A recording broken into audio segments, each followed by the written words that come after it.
Hello नमस्कार दोस्तों, दिल्ली के प्रादेशिक समाचार के स्टूडियो में आप सभी का बहुत बहुत स्वागत है। दोस्तों यहाँ पर आपको देखने को मिलेगा दिल्ली से जुड़ी सारी बड़ी खबरें, मुख्य समाचार, ब्रेकिंग न्यूज अपडेट के रूप में, इसलिए वीडियो को शुरू से अंत तक जरूर देखिएगा। दोस्तों वीडियो को प्यारा सा लाइक और चैनल को सब्सक्राइब जरूर कर लीजिएगा ताकि दिल्ली से जुड़े कोई भी खबरें छूटे ना पाए। चलिए दोस्तों टाइम वेस्ट न करते आगे बढ़ते हैं खबर की ओर। दिल्ली मेट्रो अनलॉक सोमवार से 50% क्षमता के साथ दौड़ेगी। दिल्ली मेट्रो, लॉकडाउन रहेगा जारी। जी दरअसल आपको बता दें, दिल्ली के मुख्यमंत्री अरविंद केजरीवाल ने कोविड-19 के मामले कम होने के मद्देनजर अगले हफ्ते से लॉकडाउन में और छूट देने की घोषणा की गई है। केजरीवाल ने शनिवार को एक प्रेस कॉन्फ्रेंस को संबोधित किया है। दिल्ली में सोमवार सुबह 5 बजे लॉकडाउन खत्म हो रहा है। दिल्ली के साथ नोएडा, ग्रेट नोएडा, फरीदाबाद और गुरुग्राम समेत एनसीआर के सभी शहरों के लोगों के लिए दिल्ली मेट्रो सेवा सोमवार से शुरू हो सकेगी। मुख्यमंत्री अरविंद केजरीवाल ने दिल्ली में कुछ रियायतों के साथ सोमवार से अनलॉक का ऐलान किया है। दिल्ली की लाइफलाइन मेट्रो को लेकर सीएम केजरीवाल ने कहा कि मेट्रो 50% क्षमता के साथ चलेगी। 29 मई को दिल्ली के मुख्यमंत्री अरविंद केजरीवाल ने प्रदेश में अनलॉक धीरे धीरे शुरू करने का ऐलान किया था। इसी के साथ 31 मई से दिल्ली में निर्माणाधीन गतिविधियां, फैक्ट्रियां चल रही है। पहलवान सुनील कुमार को रास नहीं आ रही तिहाड़ जेल का खाना, मांगी प्रोटीन डाइट लेकिन नाश्ते में मिली चाय मट्टी। जी दरअसल आपको बता दें, दिल्ली के छात्राशाला स्टेडियम पहलवान सागर धनखड़ की हत्या के मामले में गिरफ्तार ओलंपिक पदक विजेता पहलवान सुनील कुमार इन दिनों तिहाड़ जेल में बंद है। बताया जा रहा है कि जेल में भी पहलवान सुनील कुमार अपना डेली रूटीन फॉलो कर रहे हैं। तिहाड़ जेल प्रशासन के मुताबिक जेल नंबर 15 के सेल में वह हर रोज सुबह शाम एक्सरसाइज करता है। उसका रूटीन जेल में भी जारी है। जेल सूत्रों के मुताबिक वह जेल में भी अपने लिए प्रोटीन डाइट मांग रहा था। इसे लेकर सुनील कुमार जेल अथॉरिटी से बात भी की थी, लेकिन अब तक इस तरह की कोई भी याचिका सुनील की तरफ से कोर्ट में दाखिल नहीं की गई है।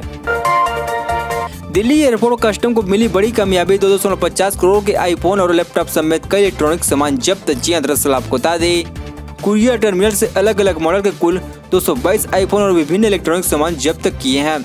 अधिकारियों ने बताया कि इसकी कुल अनुमानित कीमत कम से कम 205 करोड़ रुपए या उससे भी ज्यादा होगी। दिल्ली सीमा शुल्क के air cargo custom airport commissioner की स्पेशल इन्वेस्टिगेशन एवं इंटेलिजेंस ब्रांच द्वारा 222 आईफोन के अलावा 173 इस्तेमाल किए गए लैपटॉप, फूड सप्लीमेंट के 4391 बोतलें, 10 सोनी PS5 और लगभग 250 करोड़ रुपए के कुल बाजार मूल्य के कॉस्मेटिक को भी जब्त किया गया है। दिल्ली में कुछ छूट के साथ जारी रहेगा लॉकडाउन। 8-in-1 तरीके से खुलेगा मॉल बाजार। 50% क्षमता के साथ मेट्रो भी चलेगी। जी दरअसल आपको बता दें, दिल्ली में कोरोना के केस घटने के साथ ही अब अनलॉक की प्रक्रिया शुरू हो जाएगी। मुख्यमंत्री अरविंद केजरीवाल ने ऐलान किया कि 8-in-1 के साथ मॉल बाजार खुलेंगे, लेकिन उन्होंने साफ किया है कि कुछ रियायतें और शर्तों के साथ लॉकडाउन जारी रहेगा। सीएम केजरीवाल ने शनिवार को प्रेस कॉन्फ्रेंस कर बताया कि दिल्ली में सोमवार को आगे भी लॉकडाउन जारी रहेगा, लेकिन काफी रियायतें दी जा रही है। बाजार माल को 8-in-1 के आधार पर सुबह 10 से शाम 8 बजे तक के लिए खोला जा रहा है। केजरीवाल ने कहा कि कोरोना के खिलाफ दिल्ली ने अपनी लड़ाई पूरी मजबूती के साथ लड़ी है। अब वक्त है अर्थव्यवस्था को धीरे धीरे फिर से पटरी पर लाने का। सीएम ने बताया कि 8-in-1 के आधार पर स्टैंड और दुकानें रोज खुलेगी। इसके अलावा 50% क्षमता के साथ मेट्रो सेवा भी शुरू कर दी जाएगी। निजी दफ्तर 50% क्षमता के साथ खोले जा सकते हैं। जरूरी सामान की दुकानें रोज खुलेगी। मानव जाति के अस्तित्व पर संकट, वैक्सीन की कमी से हर कोई प्रभावित, दिल्ली हाईकोर्ट ने की सख्त टिप्पणी। जी दरअसल आपको बता दें, दिल्ली हाईकोर्ट ने कहा कि यह कहना अतिशयोक्ति नहीं होगा कि कोविड-19 महामारी के समय मानव जाति अस्तित्व के संकट का सामना कर रही है। कोर्ट ने कोविड-19 महामारी की दूसरी लहर में हालात को देखते हुए दुख जताया, जहां टीमों की कमी से हर कोई प्रभावित हुआ है, जबकि केंद्र सरकार कह रही है कि महामारी से निपटने के लिए समूची आबादी का टीकाकरण भी सर्वश्रेष्ठ उपाय है। स्पुतनिक वी से जुड़े मुद्दे पर सुनवाई कर रहे दिल्ली हाईकोर्ट ने कहा कि इस असाधारण समय में नियमावली से गुजरते हुए मानव जीवन को बचाना कठिन हो जाएगा। कोर्ट ने कहा कि इस समय लचीलापन, तत्परता, मंत्र होना चाहिए और अधिकारियों को ऑडिट और जांच से नहीं घबराना चाहिए।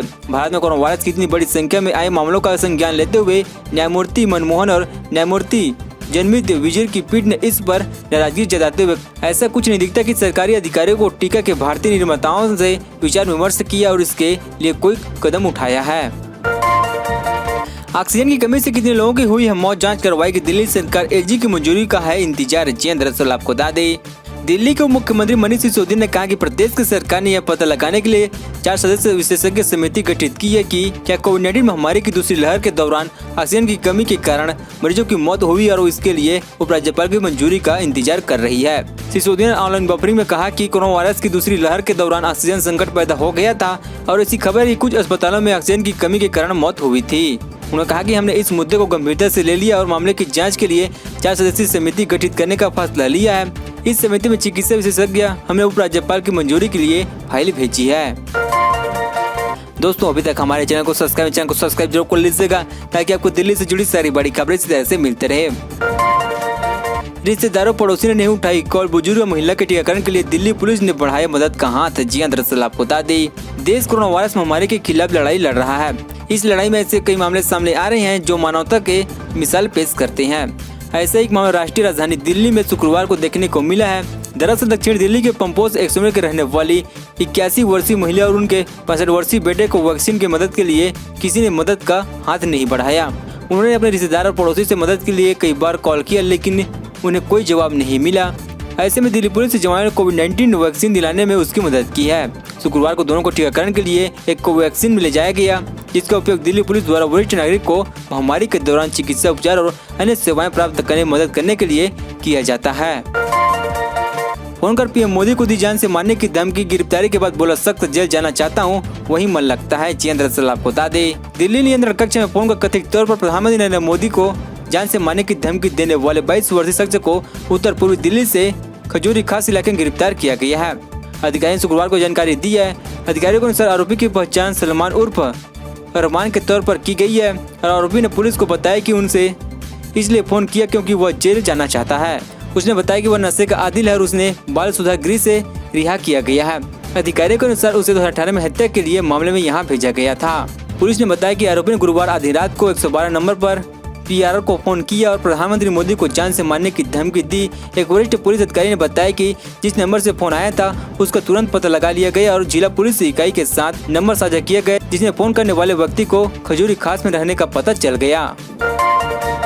दिल्ली एनसीआर में धूल भरी तेज आंधी के साथ हुई झमाझम बारिश, कई जगहों पर टूटकर गिरा पेड़, जयपुर डाइवर्ट की गई कई फ्लाइट। जी दरअसल आपको बता दें जून की भीषण गर्मी से शुक्रवार को दिल्ली वासियों को थोड़ी राहत मिली है। शुक्रवार को अचानक मौसम बदलने के बाद तेज आंधी के साथ जमकर बारिश हुई है।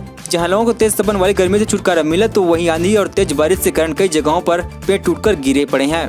इससे आने जाने में लोगों को परेशानी का सामना करना पड़ा है। अचानक खराब मौसम होने के कारण कई विमान की उड़ानों के मार्गों को भी डाइवर्ट करना पड़ा। मौसम विभाग ने राजधानी सहित पूरे एनसीआर के रीजन में 5 जून तक बारिश की संभावना जताई है।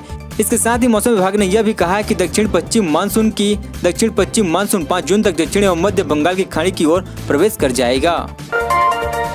यूपी में खुलेगा देश का पहला वर्चुअल मार्ट, 24 घंटे कारोबार की होगी सुविधा। जी दरअसल आपको बता दें लखनऊ को नोटबंदी के कारण दुनिया भर में व्यापक का ट्रेंड बदलता जा रहा है। उत्तर प्रदेश की योगी सरकार भी इस बदलते हुए ट्रेंड को अपनाने जा रही है। राज्य सरकार यूपी में देश का पहला वर्चुअल मॉल खोलने जा रही है। इसके लिए फिक्की के प्लेटफॉर्म का इस्तेमाल किया जाएगा। सूक्ष्म लघु उद्योग विभाग के अपर मुख्य सचिव डॉक्टर नवनीत सहक का कहना है कि इसमें फिक्की की मदद ली जा रही है। मॉल की शुरुआत जून की अंतिम सप्ताह या जुलाई के पहले हफ्ते में शुरुआत हो जाएगी। यह नियम गैर SBI ब्रांच पर भी लागू होगा। दोस्तों खबरों का सिलसिला बस यहीं तक। दोस्तों वीडियो की जानकारी आपको जो प्यार से लाइक कीजिए। दोस्तों दिल्ली निवासी चैनल को सब्सक्राइब कर दिल्ली से जुड़ी सारी बड़ी खबरें आपको इसी तरह से मिलते रहे। चलिए दोस्तों अगले वीडियो में मिलते हैं, तब तक जय हिंद जय भारत।